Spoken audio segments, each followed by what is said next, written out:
Hi, my name's Jennifer Frost. I'm a card maker from Australia, and today I'm sharing with you a project featuring a brand new Stampin' Up bundle called Forever Fern. Now I'll open up the page. This is the choice for the Crafty Co. online exclusive program all next month. The girls and I who run the program loved this bundle. All of us were unanimous in how beautiful it was, and it's not often that we don't have a little bit of contention and discussion and compromise when it comes to choosing our focus product. This was beautiful, and I'm seeing all the subscriptions roll in, so I know a lot of you are loving this as well. For those of you who don't know about the Crafty Carrot, we've released a sneak peek of some projects on our Facebook and Instagram pages. This was the one that I did. So we always do a bit of a warm-up. So when I say sneak peek, we do a warm-up project that we share with everyone to inspire you all. And those of you who like to learn more and see techniques and experience online classes with us can join our exclusive community and be inspired all month long. We're taking subscriptions now for Forever Fern. So if you're interested, click the link below, jump on over to our Crafty Carrot blogspot page and learn a little bit more about joining us. So I had a really good response to this project. I'll bring it up a little bit closer. I love creating my own backgrounds, and this one here has used ink pads to create this little abstract background, and I had some friends request a little bit of a behind the scenes to see how it came together, so I'm sharing that with you today. So now that we've got our panel cut to size, all we have to do is add some ink. I've got Granny Apple Green first. And I'm going to just very lightly press my ink pad down. I'll show you first on the scrap paper. When you're very light, you're going to get that streaky kind of look. And when you're a lot heavier, you get almost full coverage. So for this bit, as we're working, it's best to start light and then build up. So I'm going to just lightly add some colour.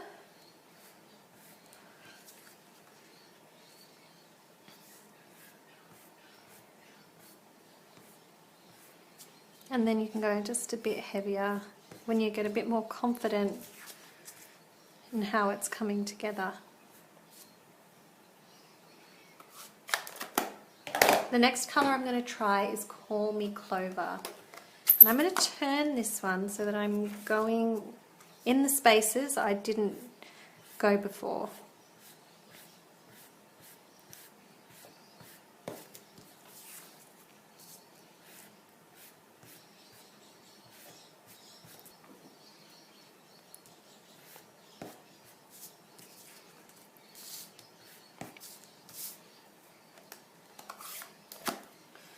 Next we've got Garden Green. I feel like this is a good match to the Granny Apple. As the tones get a little bit darker, I'm going to stick closer to the edges and not go so tight in towards the middle. Next is the Shaded Spruce, which is a great match for that Call Me Clover, just a bit deeper in tone. With these heavier tones, it's best to stay closer to the edges so that you get that little bit of that highlight through the middle.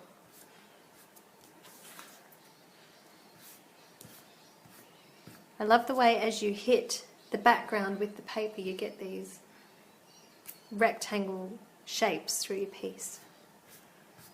And the lighter you go, the more that blends back through.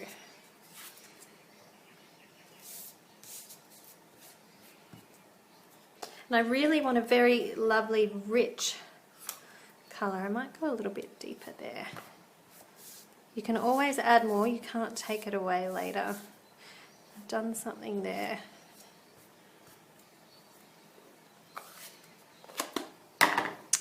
So Mossy Meadow is a beautiful deep colour, and that's going to go gorgeous around these edges. Really frame it in.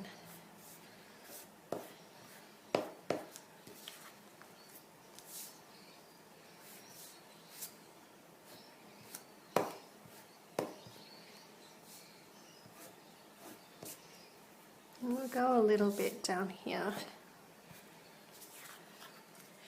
and through here too. So that's it, that's my background. You can of course layer on more if you like. I love that granny apple green. And it's a bit light through here, so I'm just going to go back on top.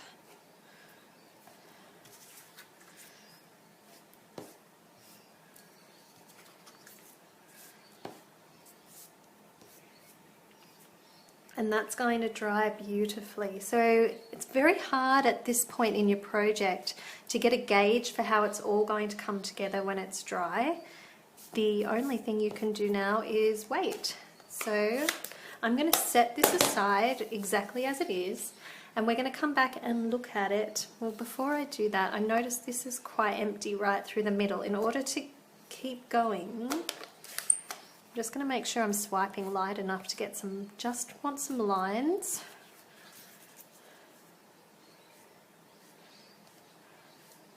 Just add a little bit of texture to that center. All right, there's our background. Of course, you could keep building. I think this is the kind of fun, creative activity that you could keep working on. Let's see how it goes when it's all dry. While we wait for the background to dry, we can prepare some of the elements that we're going to add to the front of the project. So I've got the beautiful Forever Fern stamp set, and I love this gorgeous leaf. It feels very Australian to me, kind of like a eucalyptus. And I've pulled out the stamp here already. When I was creating my original sample, I experimented with these leaves in a number of different ways. I had tried a white one, and I'd found stamping on white paper with all of these beautiful greens just made it didn't look quite right. So in the end I chose to stamp on pear pizzazz, and I felt like that gave it the right balance. I've got the garden green. I'm just using a scrap piece of pear.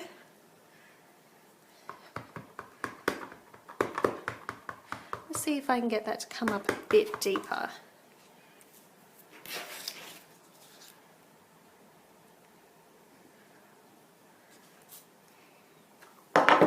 And I love those tones together. If you didn't pick up the dies, you could fussy cut, but I love that this has a matching die that's going to make it so easy to trim out those leaves and get them exactly right.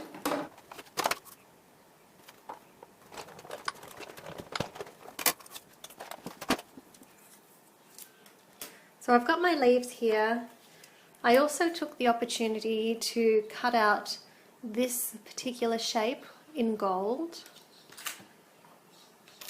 And I loved that this was a little bit different, and I've gone with white so that we do have a little pop of white to tie everything in together.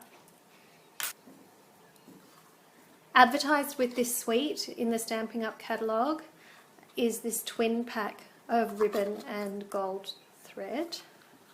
It's a bit thicker than the gold thread that we've had before, but what drew me was the ribbon this time. It's lovely and soft.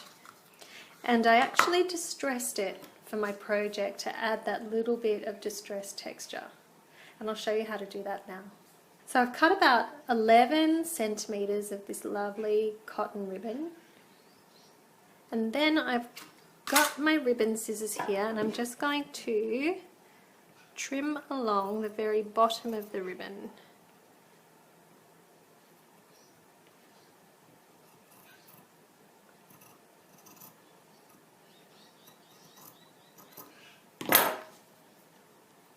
And then I'm going to just pull there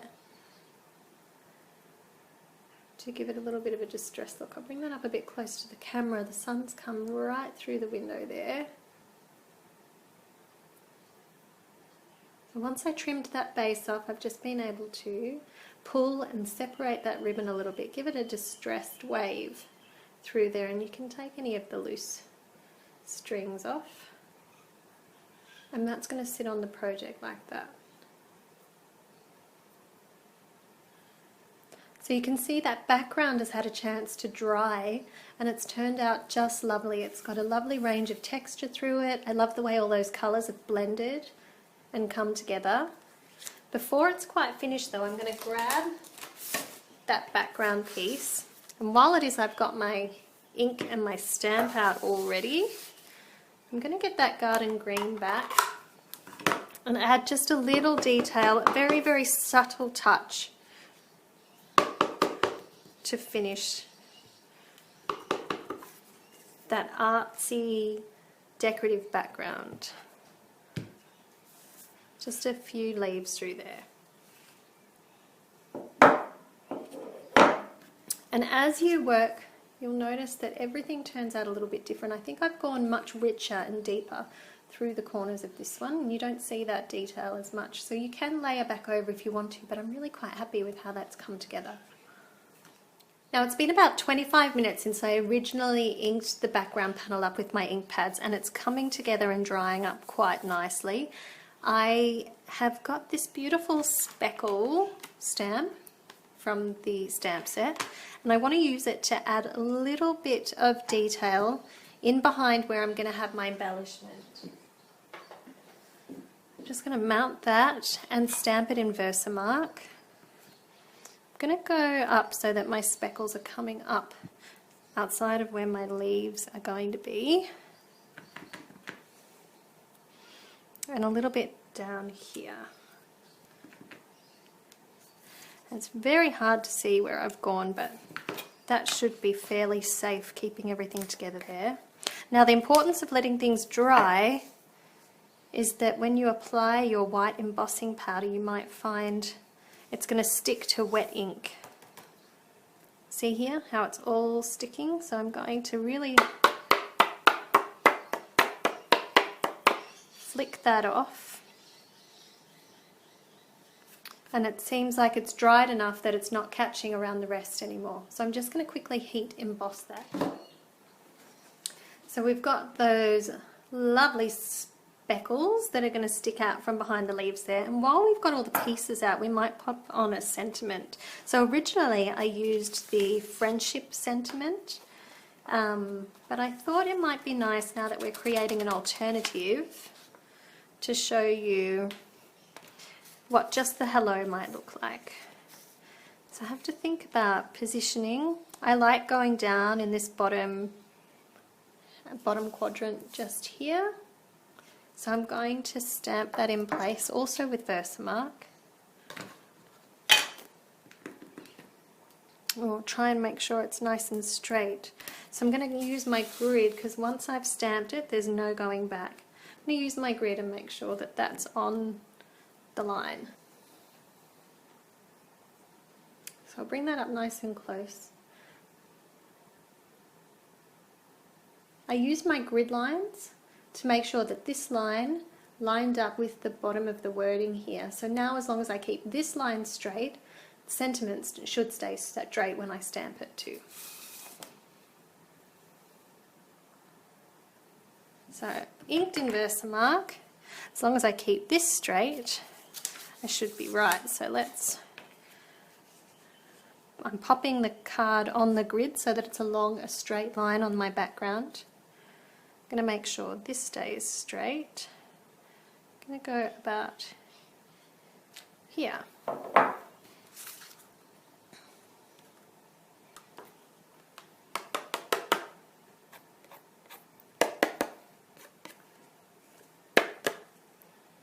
And now I'm just going to heat set that. So I've got my card base here, and I'm just going to attach that panel to the front, trying to keep the border as even as possible all the way around the sides there.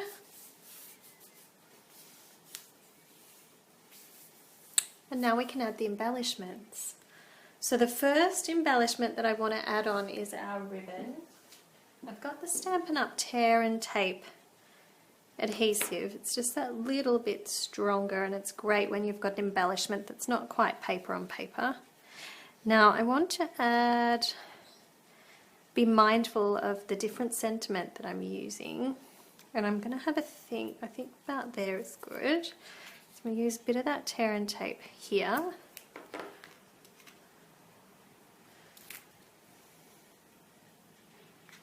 I'm going to open that up and put that on the tape there, and this bit's going to come across this way, so I just need a little bit. in here to secure that in place. I find tape a lot easier to use than liquid adhesives, which I worry will spread and create a mess before they dry.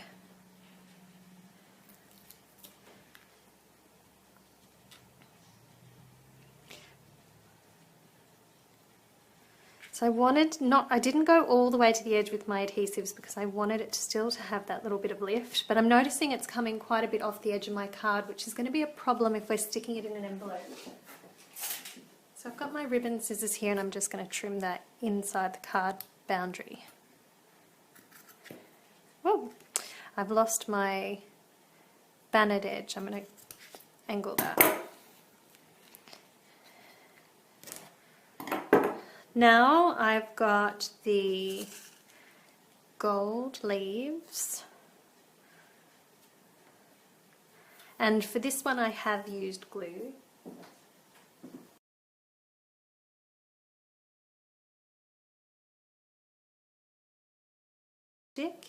And I'm also going to add these lovely white pieces in here in a similar way.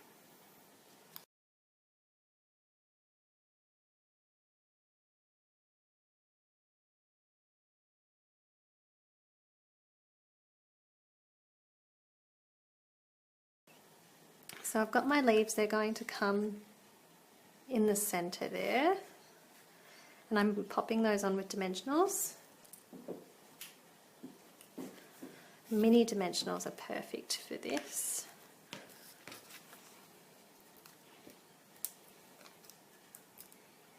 Now I'm going to try and stick away from this center with my dimensionals because I'm concerned that if I put anything too bulky in there it's going to look a bit odd. So I'm just going to slice a little strip from the side here, just for up here.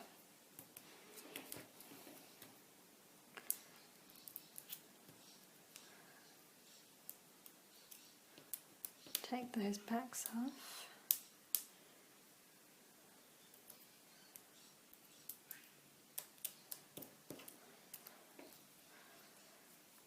And position that. I'm actually going to bend that leaf a little bit around the edges, give it a little bit of extra dimension.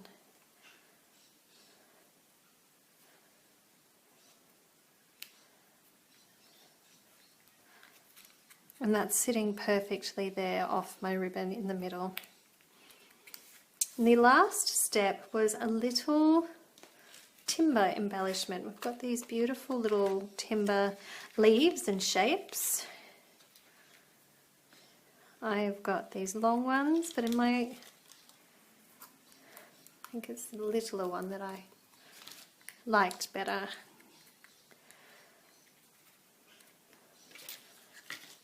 Doesn't take up too much of that stamped image then. And this one, just a little bit of glue.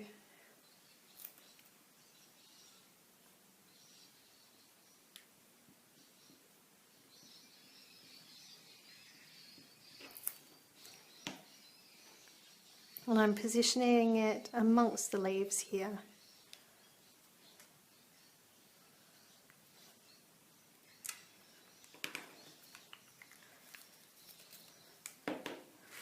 And before I finish, I wanted to add a few pearls. So I love these metallic pearls. And the gold is going to work beautifully to tie in the natural timber tones and the gold in our background here. So I'm just going to pop one down here in the deep greens. Here. And another up the top, about there. And there we have it.